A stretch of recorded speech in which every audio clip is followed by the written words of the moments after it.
네, 이번 시간에는 드론 활용의 촉진에 관한 법률, 나머지 부분과 실제 시험에 나온 예상 문제를 가지고 풀어봄으로써 저희 항공복주 강의를 총정리하는 걸로 하겠습니다. 먼저 드론 활용의 촉진 및 기반 조사에 관한 법률 제18조, 보칙으로서 제18조에 전문 인력의 양성이 나옵니다. 제1항에 보면 정부는 드론 산업 관련 전문 인력의 양성과 자질 향상을 위하여 교육 훈련을 실시할 수 있다. 2항에 정부는 대통령으로 정하는 연구소나 대학, 그 밖의 기관이나 단체를 전문 인력 양성 기관으로 지정하여 제1항에 따른 교육 훈련을 실시하게 할 수 있으며 이에 필요한 예산을 지원할 수 있다. 이렇게 되어 있습니다. 그 다음에 3항에서는 제1항 및 제2항에 따른 전문 인력의 양성, 훈련에 관한 계획의 수립 및 전문 인력 양성 기관의 지정 요건 절차 등에 대한 필요한 사항은 대통령령으로 정한다고 규정하고 있습니다. 제4항에서는 정부는 제2항에 따라 전문 인력의 양성 기관으로 지정받은 자가 당 각 호의 어느 하나에 해당하게 된 때는 그 지정을 취소할 수 있다. 이렇게 해서 다만 제1호 및 제1호에 해당하는 경우에는 그 지정을 취소해야 한다. 이게 필수 취소 사항으로 규정하고 있습니다. 그 해당되는 것은 1호 거짓이나 그 밖의 부정한 방법으로 지정을 받은 경우, 2호에 대통령령으로 정하는 지정 요건에 계속하여 3개월 이상 미달한 경우, 3호에 교육을 이수하지 아니한 사람을 이수한 것으로 처리한 경우, 전문 인력의 양성은 반드시 필수적입니다. 필수이기 때문에 이 전문 인력의 양성에 대해서 특별히 규정하고 있습니다. 제21조의 권한 등의 위임 위탁 1항에 이 법에 따른 국토교통부 장관의 권한 중 그 일부를 대통령령으로 정하는 바에 따라 그 소속 기관의 장에 위임할 수 있다. 2항에서는 이 법에 따른 국토교통부 장관의 업무 중 그 일부를 대통령령으로 정하는 바에 따라 드론 산업에 전문성이 있다고 인정되어 국토교통부 장관이 고시하는 기관 또는 단체에 위탁할 수 있다. 그 다음에 수수료 등에 대한 규정도 있습니다.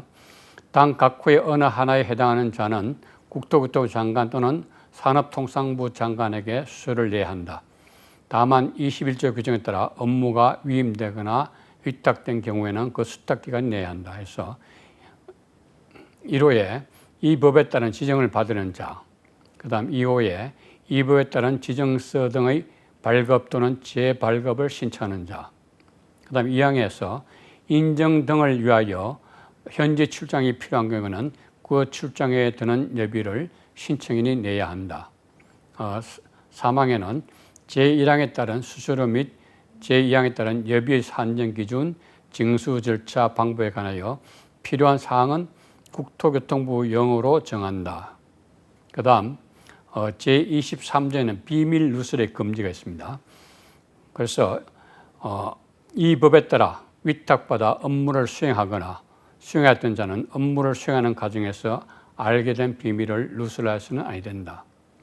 그 다음 제24조 벌칙 적용의 공무원 의제 이렇게 해서 당 각 호의 어느 하나에 해당하는 사람은 형법 제129조로부터 132조까지의 규정을 적용할 때 공무원으로 본다 이렇게 해서 1호 제11조 제1항에 따른 사업 점단자, 그 다음 2호 제21조 제1항에 따라 국토교통부 장관이 위탁한 업무에 종사하는 기관 또는 단체 임직원 이렇게 해가지고 의제하는 규정도 없고요. 그 다음 여기도 벌칙이 있습니다. 벌칙이 있는데 1항에 보면 제23조를 위반하여 위탁받은 업무를 수행하는 과정에서 얻게 된 비밀을 누설하는 자는 3년 이하의 징역 또는 3천만 원 이하의 벌금에 처한다. 이렇게 해서 이야기했고 제2항에서는 당 각 호의 어느 하나에 해당하는 자는 2년 이하의 징역 또는 2천만 원 이하의 벌금에 처한다 해서 1호 제13조를 위반하여 거짓 또는 부정한 방법으로 드론 첨단 기술을 지정받은 자. 2호에 제16조를 위반하여 거짓 또는 그 밖의 부정한 방법으로 우수사업자로 지정받은 자. 3호에 제18조를 위반하여 거짓 또는 그 밖의 부정한 방법으로 전문 인력 양성기관으로 지정받은 자. 그래서 벌칙하는 규정이 있고, 그 다음에 이게 양벌 규정이 적용이 됩니다. 양벌 규정이라 하는 것은 이게 개인이라든지 법인에 대해서도 하든지 적용이 되는 거죠. 양쪽이다. 그래서 법인의 대표자나 법인 또는 개인의 대리인, 사용인, 그 밖의 조업원이 그 법인 또는 개인의 업무에 관해서 제23조의 위반 행위를 하면 그 행위자를 벌하는 외에 그 법인 또는 개인에게도 해당 조문의 벌금형을 가한다 이렇게 해서, 다만 법인 또는 개인이 그 위반 행위를 방지하기 위하여 해당 업무에 관하여 상당한 주의와 감독을 게을리하지 않은 땐 그러지 아니한다 그래서 이게 개인과 그 다음에 법인에도 양쪽에 다 적용될 수 있도록 양벌 규정이 적용이 됩니다. 이렇게 하고, 이래서 일단은 이 강의는 이걸 끝내고, 그 다음에 실제로 시험에 나온 문제를, 예상 문제를 한번 살펴보도록 하겠습니다. 이 예상 문제를 한번 쭉 살펴봄으로써 지금까지 강의 시간에 쭉 배운 것을 갖다 복습하는 의미도 되겠습니다. 그래서 그 문제를 한번 해서 살펴보도록 하겠습니다. 문제 1번. 다음 중 우리나라 항공안전법의 제정 목적으로 틀린 것. 이게 항공안전법 제정 목적, 그 항공안전법 제일 첫머리에 나왔었죠. 여기 보면 1번 항공기, 경량 항공기 또는 초기량 비행장치가 안전하게 항해에 위한 방법을 정한다. 2번 국민의 생명과 재산을 보호한다. 3번 항공기술 발전에 이바지한다. 4번 국제민간항공기구에 대응한 국내 산업을 보호한다. 저희 항공안전법 항공안전법 제1조에 나온 거, 항공기, 경량항공기 또는 초기량 비행장치가 안전하게 항해에 의한 방법을 정함으로써 생명과 재산을 보호하고 항공기술의 발전에 이바지함을 목적으로 한다. 이렇게 되니까 1, 2, 3이 여기 해당되겠죠. 그러니까 4번이 틀린 답이 되겠습니다. 다음 중 우리나라 항공 관련 법규, 항공 관련 법규로 하는 것은 항공안전법, 항공사업법, 공항시설법 세 가지가 되겠죠. 그 기본이 되는 국제법은 1번 미국의 항공법, 2번 일본 동경협약, 3번 몬트리올 협약, 4번 국제민간항공협약 및 같은 협약의 부속서. 요 4번이라고 그랬죠. 그 항공안전법 제1조 목적에 보면 이 법은 국제민간항공협약 및 같은 협약의 부속서에 채택된 표준과 권고되는 방식에 따른다고 명시되어 있습니다. 그래서 이게 소위 origin of law라고 그랬죠. 법원이라고 그랬죠. 그래서 2번 경우는 4번이 해당되겠습니다. 4번이 답이 되겠습니다. 다음 중 국제민간항공에서 공식용어로 사용되는 무인항공기 용어는, 이게 드론, UAV, 그 다음에 UAS, 이렇게 하시겠죠. RPV, 이렇게 되는데, 이게 국제민간항공기구에서 공식으로 사용, RPA로 통일했다고 했습니다. RPA로. RPA. 그러니까 Remotely Piloted Aircraft. 근데 이 무인 항공기는 단독으로 못 움직여야 돼요. 시스템적으로 움직인다 했죠. 그래서 RPAS. 그래서 Remotely Piloted Aircraft 시스템이 되겠습니다. 다음 ICAO 부속서 중 항공교통 업무를 규정하고 있는 부속서는, 이 부속서가 19가지 있다고 했죠. 19가지가 있는데 다 중요하지만 그 중에서 특히 1번, 6번 이런 식으로 쭉 해서 항공기 운항이라든지 다 중요한데, 이 항공교통 업무, 이게 이제 드론 택시가 등장하고 이렇게 하는 건데, 그래서 이 그 항공교통을 구정하고 부속서, 이건 11부속서입니다. 11부속서. 다음 부속서 안전관리를 규정하고 있는 부속서는 몇 부속서야 하는 건데, 이게 안전관리가 그 최종적으로 그 SMS라고 그러는데요. SMS 안전관리, Safety Management System 이렇게 해서 하는데, 안전관리 이게 제일 마지막으로 이 부속서가 제정이 되었습니다. 그래서 제19부속서인데요. 그래서 제19부속서가 항공 안전관리에 대한 부속서다. 이렇게 알아두시면 되겠습니다. 다음 중 초경량 비행장치의 종류 중 자이로 플레인은 어디에 해당되는가? 그래서 이거는 동력 비행장치, 해전익 비행장치, 무인 비행장치, 기구류. 제가 초경량 비행장치 제일 앞부분에 설명할 적에 자이로 플레인에 대해서 설명했죠. 그래서 소위 이 해전익 비행장치에 해당된다는 거. 해전익 비행장치에는 초경량 비행장치와 초경량 자이로 플레인이 있다 하는 거. 초경량 비행장치의 기준이 잘못된 것. 이게 이제 보통 이런 기준이 어떻게 되냐 이렇게 딱 물으면 괜찮은데 잘못된 걸 이렇게 물으니까 그거는 이제 확실히 내용을 알고 있어야지 답을 선택할 수 있습니다. 그래서 동력 비행장치는 1인석에 115kg 이하. 그 다음에 행글라이드 및 패러글라이드는 중량 70kg 이하. 그 다음에 무인 비행 동력 장치는 연료제의 자체 중량 115kg 그 됐죠. 그 다음에 4번이 무인 비행선은 연료제의 자체 중량 180kg 이하. 그런데 여기서는 잘못된 것은 3번이 되겠습니다. 무인 동력 비행 장치는 연료제의 자체 중량이 150kg 이하입니다. 다음 중 초경량 비행장치 멀티콥터의 자체 기체 중량에 포함되지 않는 것 해서 1번 기체 무게, 2번 로터 무게, 3번 배터리 무게, 4번 탑재물 이렇게 하는데요. 요거는 기체 자체 중량이죠. 기체 자체 중량이니까 기체, 로터 무게, 배터리 무게 되는데 탑재물은 아닙니다. 탑재물 아니라고 하는 거. 그 다음에 초경량 비행장치 무인 멀티콥터의 무게가 25kg을 초과할 시 안정성 인정을 받아야 하는데 이때 25kg의 기준은 무엇인가? 이거는 여러분 많이 들어보시죠? 25kg 기준. 이게 뭐야? 최대 이륙 중량입니다. 최대 이륙 중량. 예. 그 다음에 다음 중 항공안전법상 신고를 필요로 하지 아니하는 초경량 비행장치의 범위가 아닌 것은 1번 동력을 이용하지 아니하는 비행장치, 2번 낙하산류, 3번 무인 동력 비행장치 중에서 연료의 무게를 제외한 자체 무게가 12kg 이하인 것.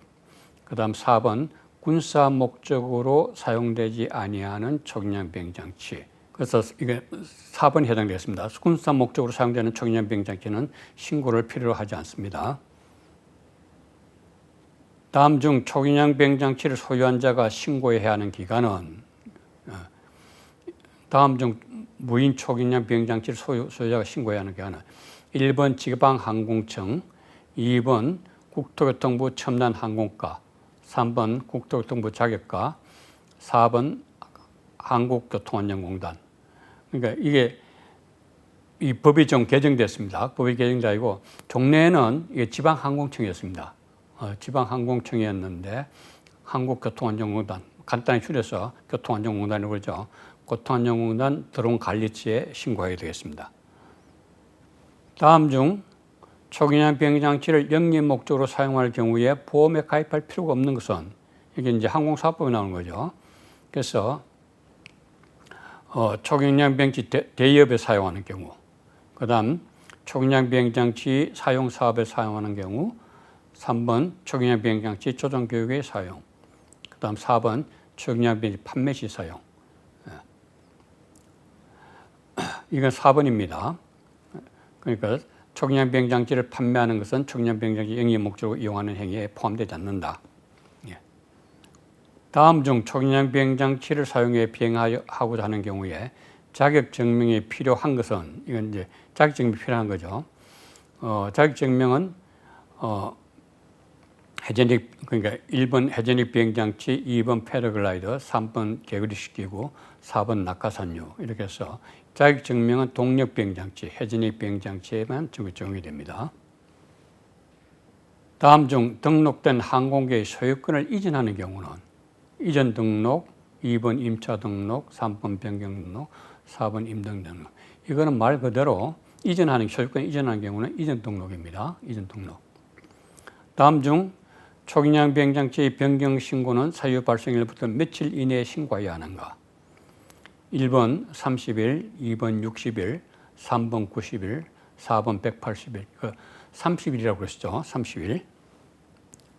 이렇게 해서 하여튼 지금까지 배운 거 쭉 한번 문제를 풀어봄으로써 지금까지 배운 거 복습하는 되겠습니다.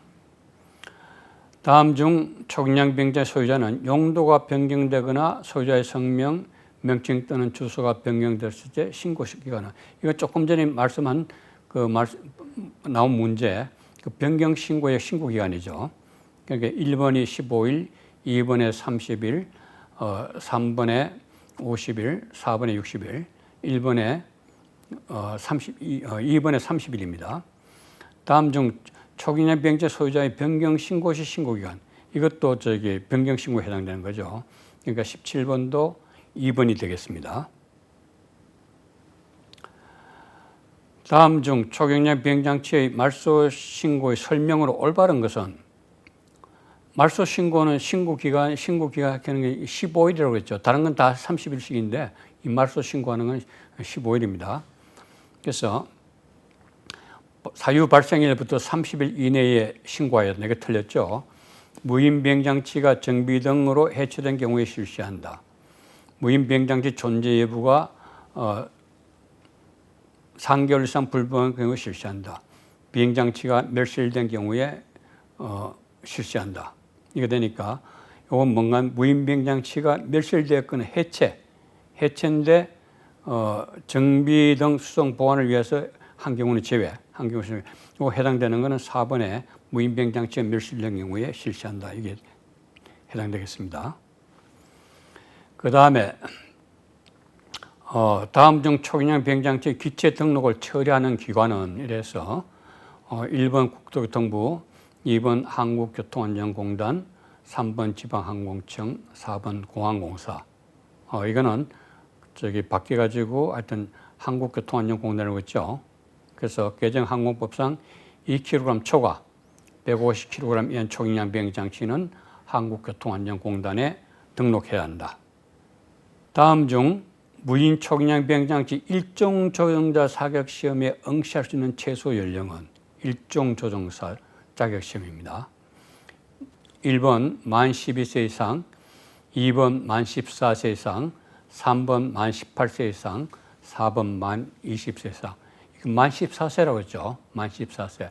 다만 일종 3종은 만 40세고, 만 14세고, 4종만은 만 10세 이상은 응시할 수 있습니다.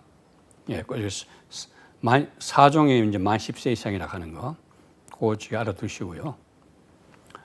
다음 중 자격증명 취소 처분 후 재응시할 수 있는 거는, 자격증명이 취소된 경우에 다시 재생된다. 요거는 자격증명이 취소된 후 2년이 지나면 다시 응시할 수 있습니다. 1번 2년, 2번 3년, 3번 4년, 4번 5년 이렇게 되어 있는데 오늘 2년이 되겠습니다.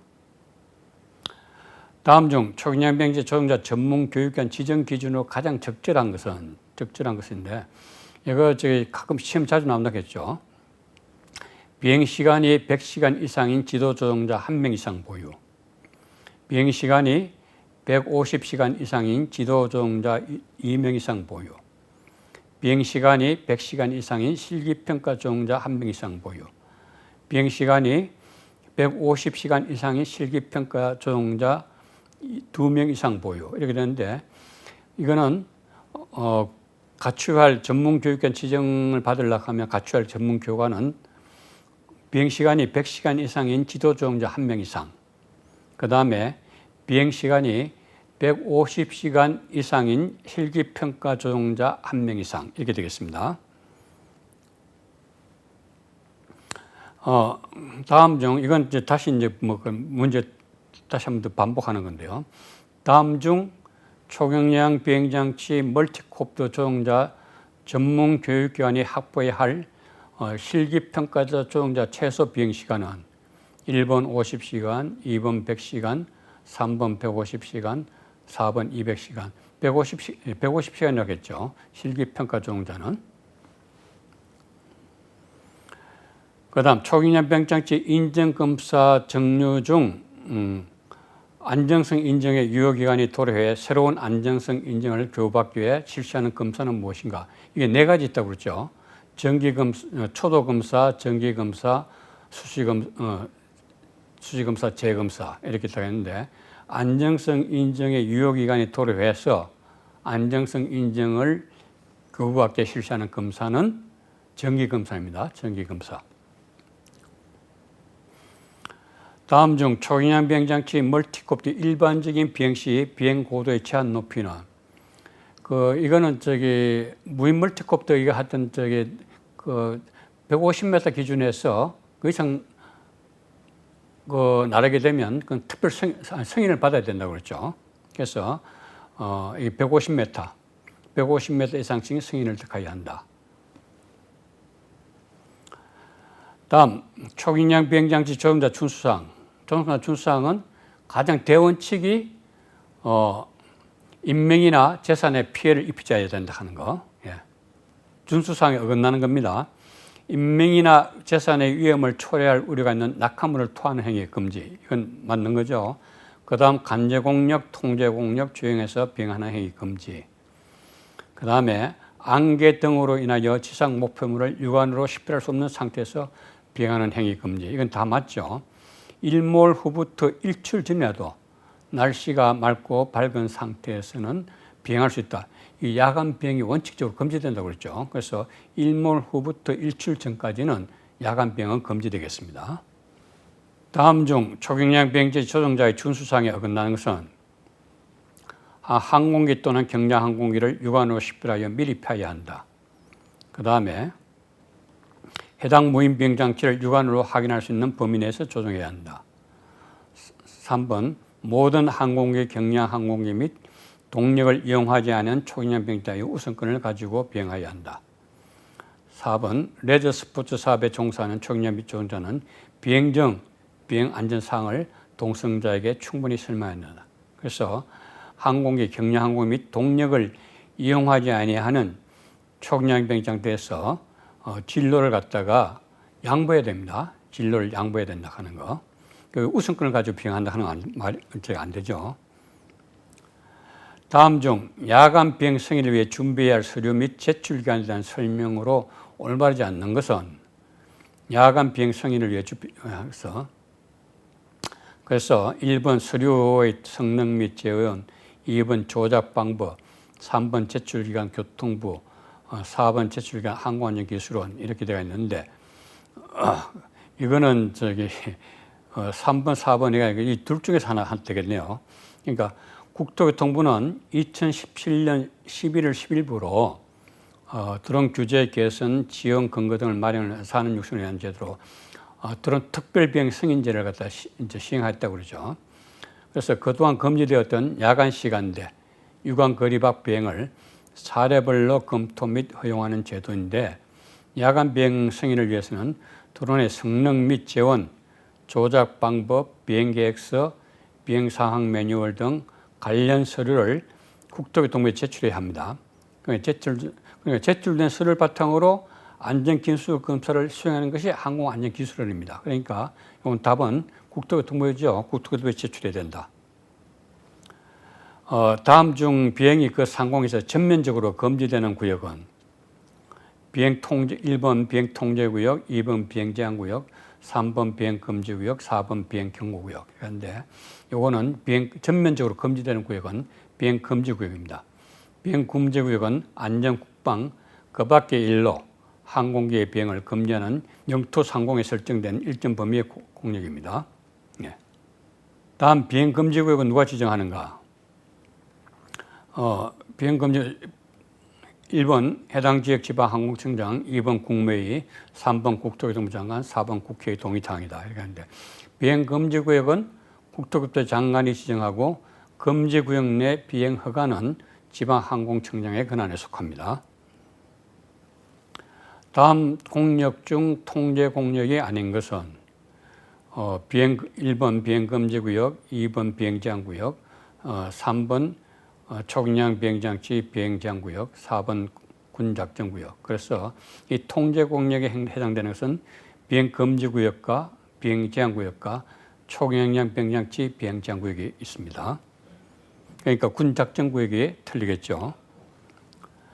다음 항공기가 비행하는 공역 중 주의 공역에 포함되지 않는 것은 1번 훈련구역, 2번 비행제한구역, 3번 위험구역, 4번 군작전구역. 그래서 여기서는 주의 공역은 훈련구역, 군작전구역, 위험구역, 경계구역이 있습니다. 그러니까 비행제한구역은 비행통제구역에 속한다고 그랬죠.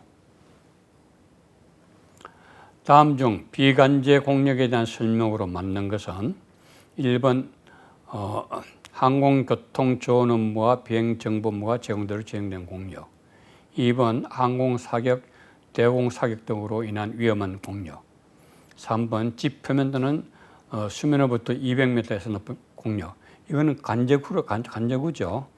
그 다음에 항공기 또는 시상시설물에 대한 위험이 예상되는 거예요.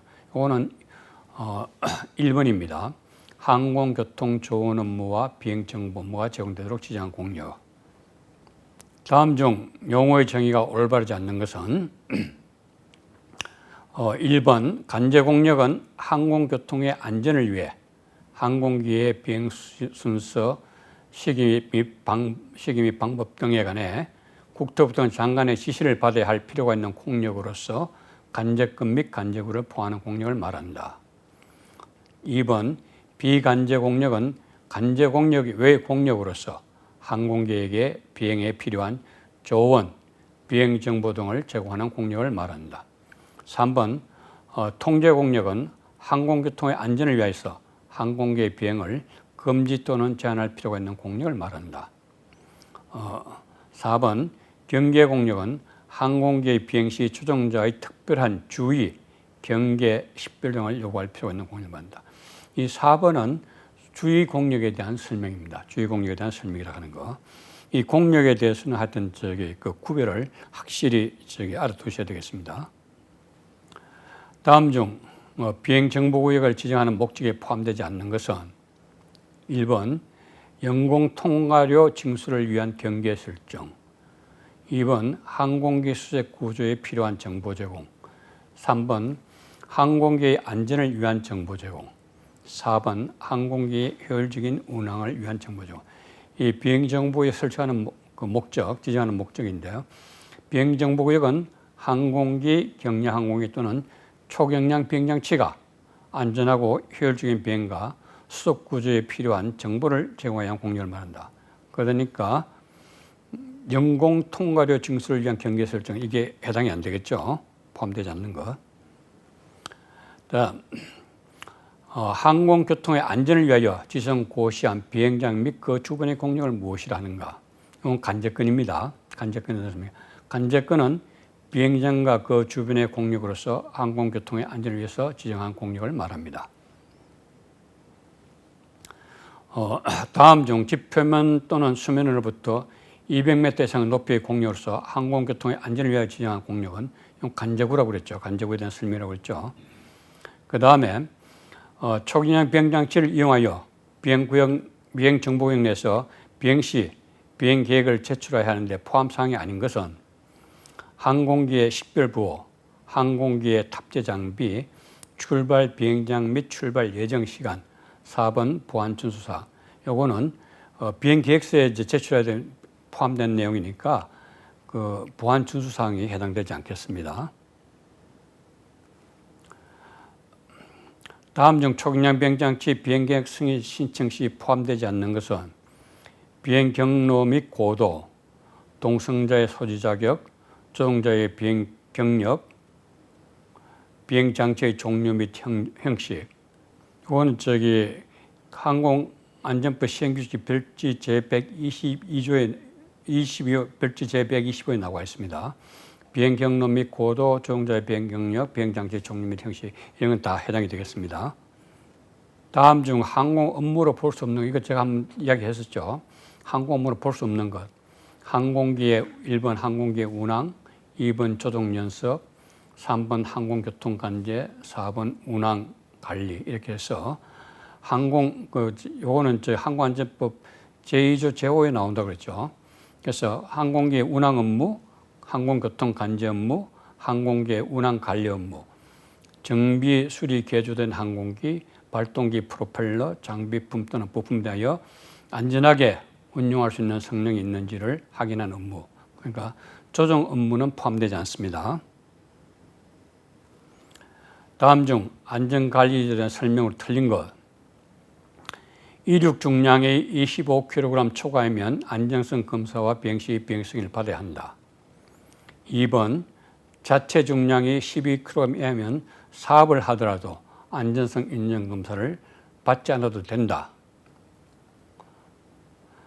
그 다음 3번 무게가 약 2kg의 취미 오락용 드론은 조종자 준수를 준수하지 않아도 된다. 4번 자체 중량이 12kg 이상이라도 개인 취미용으로 활용하면 조종자 자격증명이 필요 없다.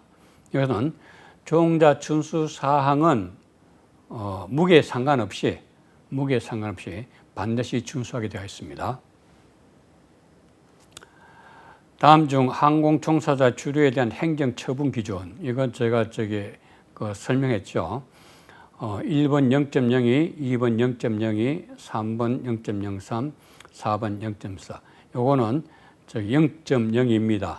여기서 2016년 3월 20일 국토교통부 항공사업법 시행령 및 시행규칙 입법 예고에서 항공종사 및 객실 승무원의 룰에 대한 행정처분 기준을 혈중 알코올 종래에는 0.03이었습니다. 0.03을 0.02로 좀 강화시켰죠. 변경했습니다. 그래서 또 다시 이제 다른 문제인데, 바꿔서 한 문제인데, 다음 중 항공 종사자가 업무를 정상적으로 수행할 수 없는 경우가 아닌 것은 1. 음주는 무조건 금지이다. 2. 혈중 알코올 농도 0.02% 이상. 3번 마약류 관리에 관한 법률 제2조 제1호에 따른 마약류를 사용한 경우. 4번 항물질관리법 제22조 제1항에 따른 한강물질을 사용한 경우. 이거 제가 설명 한번 했지만 음주를 무조건 금지하는 거 아닙니다. 0.02% 이상이면 안 된다 이거죠. 네. 그걸 알아두시고요. 다음 중 항공정보 간행물은 무엇인가? 노탐, ARP, AIC, 에어렉 이렇게 하는데 여기에 이제 ARP거든요. ARP인데 이게 영어로 가끔 할 때가 있으니까 그 시험 문제 그렇게 나오니까 요게 뭐 한지 그건 알아두셔야 될 겁니다. 그 다음 중 법령 규정 및 절차 실동의 변경이 장기간 예상된 설명과 조원 정보를 통제하는 것은 무엇인가? 1번 항공고시보, 2번 항공정보관행물, 3번 항공정보회람, 4번 항공정보관리 절차. 이렇게 해서 항공고시보라고 그랬죠. 이 항공고시보의 최대 유효기간, 이건 3개월이라고 하는 거. 이것이 시험에 하든 종종 나옵니다. 그러니까 그렇게 알아두시고요. 다음 중 초경량비행장에 중사고 발생한 경우 사고를 담당하는 기관 해서 1번 관할 지방항공청, 2번 항공교통관제소, 3번 교통안전공단, 4번 항공철도사고조사위원회. 이 항공기 사고, 항공기에 관한 드럼도 마찬가지고 초경량 비행장치도 마찬가지고 항공기 사고 모든 사고를 갖다 우리나라에서 가라하는 기관은 항공철도사고조사위원회입니다. 위원회라 하는 거 알아두시고요. 다음 중 초기냥 비행체 사고로 분류할 수 없는 것, 이거 한번 그 정의에서 한번 이야기했죠. 1항 초기냥 비행장치에 의한 사람의 사망, 중상 또는 행방불명. 2항 초기냥 비행장치의 덮개나 부음풍의 고장. 그 다음 3호 사망. 3. 초기냥 비행장치 추락, 충돌 또는 화재 발생. 4. 초기냥 비행장치의 위치를 확인할 수 없거나 초기냥 비행장치에 접근이 불가한 경우. 여기 하여튼 1번, 3번, 4번은 하여튼 사고에 해당되는 걸로 그 법 조문에 그냥 딱 나와 있죠. 네. 다음 중 초기냥 비행장치 사고 중 항공철도 사고조사위원회 사고조사를 하여야 하는 경우 아닌 것은, 그래서 이게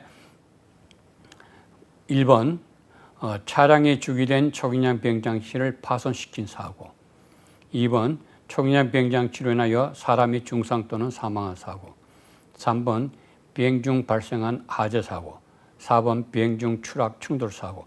2번, 3번, 4번은 사고 정의에 해당되는 거죠. 1번이 정답입니다. 다음 중 초기냥 비행장 사고 발생 시 최초 보고사항이 아닌 것. 최초 보고사항.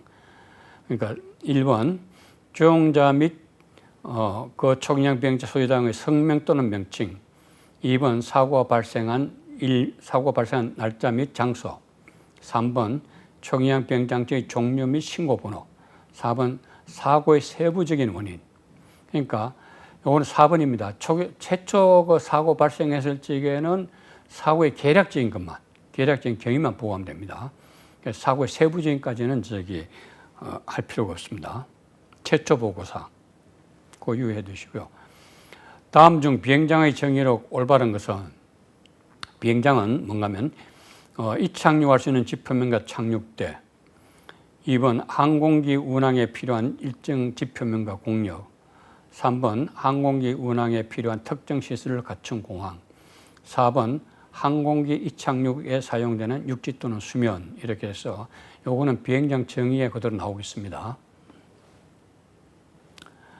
다음 중 항공기 이착륙에 사용되는 육지 또는 수면은 무엇인가? 1번 유도료, 2번 착륙대, 3번 비행장, 4번 비행지역.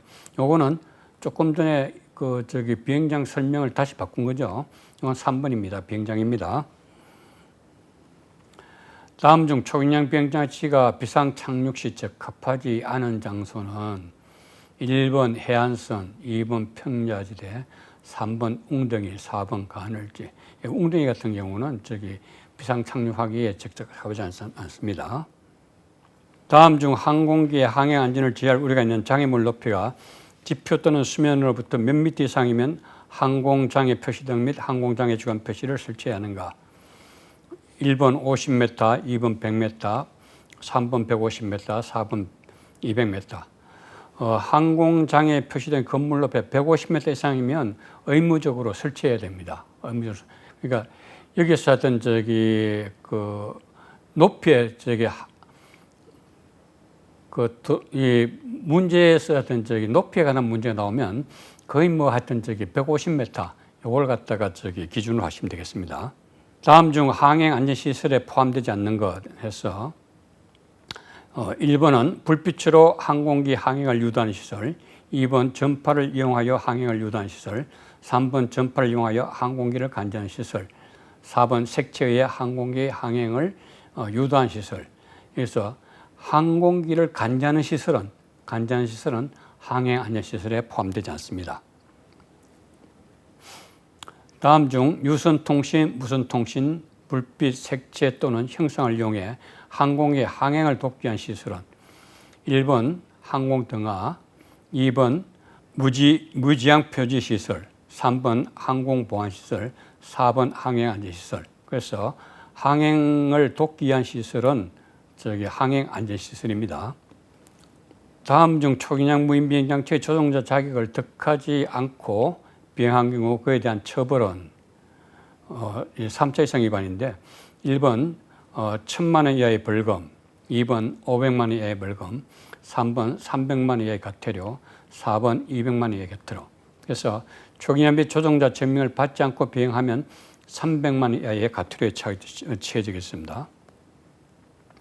다음 중 영리를 목적으로 총량 병장치를 이용해 저항 공력을 성의 없이 비행한 자의 처벌은 1번 과태료 500만 원 이하, 2번 과태료 200만 원 이하, 3번 1년 이하의 징역 또는 1000만 원 이하의 벌금, 4번 과태료 300만 원 이하. 그래서 비행 금지 구역에서 허가 없이 비행한 경우에는 200만 원 이하의 벌금 또는 과태료 처분을 받습니다.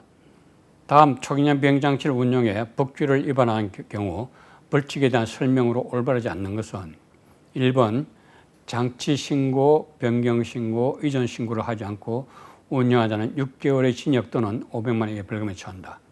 2번 조종자 자격 증명 없이 비행한 자는 200만 원 이하의 과태료에 처한다. 3번 안전성 인정을 받지 않고 비행한 자는 500만 원 이하의 과태료에 처한다. 4번 조종자 중수사항을 따르지 않고 비행한 자는 200만 원의 과태료에 처한다. 이렇게 되는데 여기서 조종자 자격 증명 없이 비행한 자는 300만 원 이하의 과태료입니다. 그러니까 여기 해당되겠죠. 맞지 않는 게 되겠죠. 무인 멀티콥터를 소유한 자는 항공교통안전공단 이상에 신고하였는데 이때 첨부해야 할 서류가 아닌 것은 여기 이제 시험에 나온 거니까 1번 항공기의 제업 및 성능표, 2번 소유하고 있음을 증명하는 서류, 그 다음 3번 비행 안전을 확보하기 위한 기술상의 기준을 적합함을 증명하는 서류, 4번 총인양 비행장치 사진에서 여기 첨부해야 할 서류는 장비의 제업 및 성능표, 소유하고 있음을 증명하는 서류, 그 다음에 총량 비행장치 사진입니다. 예, 그러니까 3번이 해당되겠죠. 답이 되겠죠. 다음 국토교통부 장관의 소유 신고를 하지 않아도 되는 것은 1번은 동력 비행장치, 2번 초경량 비행장치, 3번 초경량 자이로 플레인, 4번 계류식 무인 비행장치. 이래서 신고를 필요한 것은 계류식 무인 비행장치에서 총 9가지가 항공안전법제 24조에 시행령 제24조에 규정하고 있습니다. 그 다음 국토교통부령으로 정하는 총량 비행장치를 사용하여 비행하는 사람은 비행 안전을 위한 기술상의 기준에 적합하다는 안전성 인정을 받아야 한다. 다음 중 안정성 인정 대상이 아닌 것은 해서 1번 무인기구류, 2번 무인비행장치, 3번 해저닉 비행장치, 4번 착륙장치가 없는 동력 패러글라이더. 이렇게 해서 여기에 이제 안정성 인증을 받아야 하는 총량 비행장치는 동력 비행장치, 해저닉 비행장치, 동력 패러글라이더, 기구류, 무인 비행장치 등이 있습니다. 예. 초경량 비행장치 무인 멀티콥 조종자 전문 교육견 지정을 위해 교통안전공단 이사장에 제출할 서류가 아닌 것. 그래서 1번 전문교육원의 현황, 2번 교육시설 및 장비의 현황, 3번 교육훈련 계획 및 교육훈련 규정, 4번 보유한 장비의 재원 해서 이게 제출 서류가 전문교관의 현황, 교육시설 및 장비의 현황, 교육훈련 및 교육훈련 규정입니다. 그러니까 그게 해당 안 되는 것은 보유한 장비의 재원이죠. 예. 비행 특별 승인과 관련된 내용으로 맞지 않는 것. 이거 제가 지난번에 앞에서 설명했죠. 특별 비행 승인. 1번 조건은 야간에 비행하거나 유관으로 확인할 수 없는 범위에서 비행한 경우를 말합니다. 그 다음 2번 승인 시 제출 포함 내용은 무인 비행장치의 종류, 형식 및 재원에 관한 서류. 그 다음 3번 승인 시 제출 포함 내용은 무인 비행장치의 조작 방법에 관한 서류. 4번 특별 비행 승인이므로 모든 무인 비행장치는 안전성 인증을 제출해야 한다. 안전성 인증의 대상은 모든 무인 비행장치가 아니고 해당하는 무인 비행장치만 제출하면 됩니다. 다음 중 초경량 비행장치의 비행 가능한 지역은 요거는 1번 CP10, 2번 R35, 3번 P72A, 4번 UA14. 여기서 여러분들이 한번 좀 알아두셔야 될 거는 UA 붙은 거는 초경량 비행장치 전용 공력입니다. 전용 공력인데 하여튼 무조건 UA가 붙어가 있으면 이 초경량 비행장 전용 공력이라고 해서 비행 가능한 지역이다. 그렇게 알면 되겠습니다. 그러니까 그래서 이게 CP10하고 R35, P73에 대해서 여기서도 설명은 해놨는데요. 하여튼 UA가 붙어가 있으면 하여튼 초경량 비행장치 전용 공력이다. 그래서 그건 초경량 비행장치가 승인 안 받고도 운영할 수 있습니다. 그 다음 초조종사 준수사항 위반 시 1차 가태료. 이게 문제가 시험 문제를 가끔 이렇게 좀 고약하게 내는 경우가 있습니다. 보통은 그냥 3차 기준에서 시험 문제 나오는데 가끔 이렇게 해서 1차 가태료 이렇게 해서 1차, 2차, 3차 이렇게 되거든요. 그런데 그렇게 이제 시험을 내는 경우가 있습니다. 그렇게 이런 문제가 나오니까 거기에 대해서 또 답은 안 할 수가 없는 거죠. 그래서 여기에 보면 조종자 준수사항 위반 때는 1차는 100만 원, 2차는 150만 원, 3차는 200만 원입니다. 예. 그러니까 답은 3번이 되겠습니다. 다음 무인비행장치 전문교관 등록 취소 사유에 대한 설명 중 옳지 않는 것은 1번 항공안전법에 따른 15일 이상의 행정처분을 받은 경우, 2번 허위로 작성된 비행경서 등을 확인하지 아니하고 서명 날인한 경우, 3번 비행경력서 등을 허위로 제출한 경우, 4번 실기시험위원으로 지정된 사람이 부정한 방법으로 실기시험을 진행한 경우.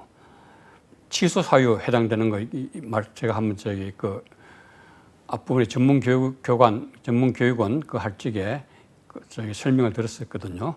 그래서 이게 보면 법 제122조 제항에 따른 행정처분, 이게서 효력 정지가 30일 이하인 겁니다. 그래서 30일 이하인 경우에는 제외를 받은 경우니까 이건 1번에 해당되겠습니다. 항공안전법에 따른 15일 이상의 행정처분을 받은 경우, 이게 해당되겠습니다. 다음, 초경량 비행장치를 소유하거나 사용할 수 있는 권리가 있는 자는 초경량 비행장치를 영리 목적으로 사용해서는 안 된다. 그러나 국토교통부 영어로 정하는 보험 또는 공제에 가입한 경우는 그러하지 아니하다. 이렇게 해서 1번 항공기 대여비에 사용하는 경우, 2번 항공기 운송사업, 그 다음 3번 초경량 비행장치 사용 사업의 사용, 4번 항공 레저 스포츠 사업의 사용. 그러니까 1번하고 3번하고 4번은 해당이 되겠습니다. 그렇게 하게 항공기 운송 사업, 여기 답이 되겠습니다. 다음 중 초경량 비행장치 사용 사업의 등록 요건이 아닌 것은, 사용 사업에 이게 많이 완화됐다고 그랬죠.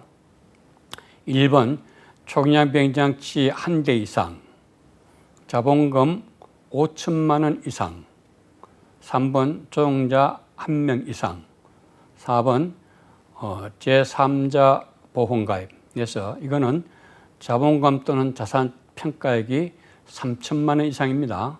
5천만 원 이상이 아니고. 다음 중 초경량 비행장치의 사용사업 변경 신고와 관련된 내용이 아닌 것은, 그래서 자본금 감소 시 신고 1번, 2번 사유가 발생한 날로부터 15일 이내의 신고, 3번 대표자 변경 시 신고, 4번 사업 범위 변경 시 신고. 이래서 이건 사용사업 변경 신고할 때 제가 설명을 한번 드렸는데, 요거는 변경 신고가 발생한 일로부터 30일 이내에 신고하게 되어 있습니다. 그 다음, 초경량 비행장치 사용 사업의 등록 시 사업계획서에 들어갈 내용이 아닌 것, 사업계획서에 들어가는 것. 1번 사업 목적 및 범위, 2번 안전관리 대책, 3번 사업 개시 예정일, 4번 사업 개시 후 3개월간 운용 재원 계획. 그래서 여기 포함 사항으로서 사업 목적 및 범위, 안전관리 대책, 자본금, 상호 대표자의 성명과 사업소 명칭 및 소재지, 사용 시설 설비 및 장비의 개요, 종사자 인력의 개요, 사업 개시 예정일 여기 되어 있죠. 그러니까 4번이 해당되겠습니다. 사업 개시 후 3개월간 운용 및 재원 계획에 해당되지 않겠습니다. 그다음 다음 중 공항시설법상 유도료 등의 색은 1번 녹색, 2번 청색, 3번 백색, 4번 황색. 이렇게 해서 이거는 2번 청색이 되겠습니다. 항공 유도료 등의 색깔은 청색입니다. 네, 이상으로 총 예상 문제 80문제를 살펴봤습니다. 그래서 이 예상 문제를 살펴보는 것은 지금까지 배운 거 전부 다 뭡니까? 공부를 한 것이 되겠습니다. 복습하는 것 되겠습니다. 그래서 이 예상 문제를 활용하셔가지고 여러분들이 앞으로 자격시험 보실 적에 그때 충분하게 하여튼 유용하게 자료가 될 수 있으면 좋겠습니다. 이상으로